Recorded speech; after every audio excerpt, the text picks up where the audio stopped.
thực sự là cái vấn đề này rất là khó, bởi vì trường của em thì như chị đã nói là trường của em là trường xây dựng. Cái vấn đề này đối với bọn em thực sự là mới, hoàn toàn mới, bởi vì những cái trường khác hoặc là đã có những cái câu lạc bộ như vậy rồi, nhưng mà đối với trường em thì đây đúng là một cái lĩnh vực mà hoàn toàn mới khi mà bọn em được tham gia vào nó.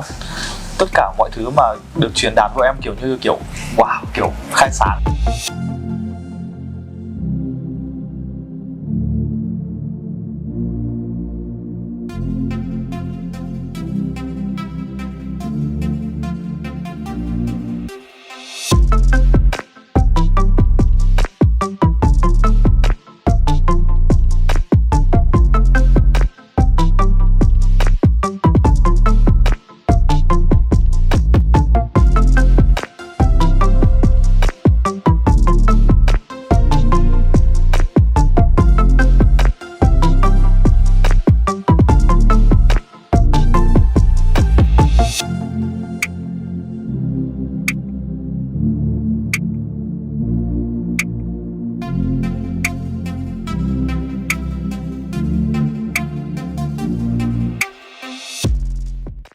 Nên làm sao để giữ được lửa, được nhiệt huyết cho các bạn qua rất là nhiều những cái buổi tập huấn và chuyển sang từng hoạt động và đi đến tận cuối cùng với cả dự án qua rất là nhiều tháng, thậm chí là con số tính bằng năm,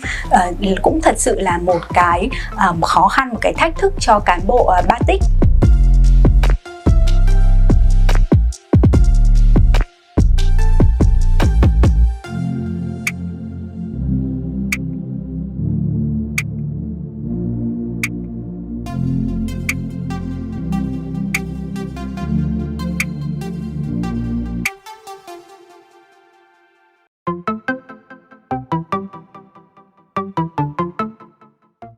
Một cái ví dụ mà mình có thể chia sẻ với mọi người là ban đầu khi mà Batic đưa ra những cái chủ đề tập huấn thì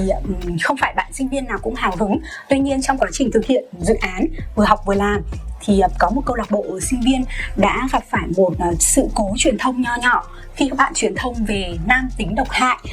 thì người nghe, người đọc ở trên mạng Facebook lại hiểu nhầm. Các bạn nói là nam tính là độc hại và tranh cãi rất là gay gắt, rất là nhiều ý kiến trái chiều, và các bạn cảm thấy lúng túng, không biết làm sao để xử lý. Khi đó chủ đề truyền thông có nhạy cảm giới của Batic đưa ra và được các bạn tham gia rất là nhiệt tình, và qua cái việc vừa tập huấn vừa thực tế làm hoạt động như vậy, các bạn đã có những cái sự trưởng thành nhất định. Và đây là nhận xét của chính thành viên trong câu lạc bộ, là các bạn nữ cảm thấy các bạn nam đã có cái sự chín chắn hơn rất là nhiều.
Chống bạo lực giới giúp mình có cái nhìn hiện thực hơn về vấn đề bạo lực giới hiện tại tại Việt Nam. Các tiểu dự án của Batic đã giúp cho mình tăng thêm kỹ năng mềm cho bản thân,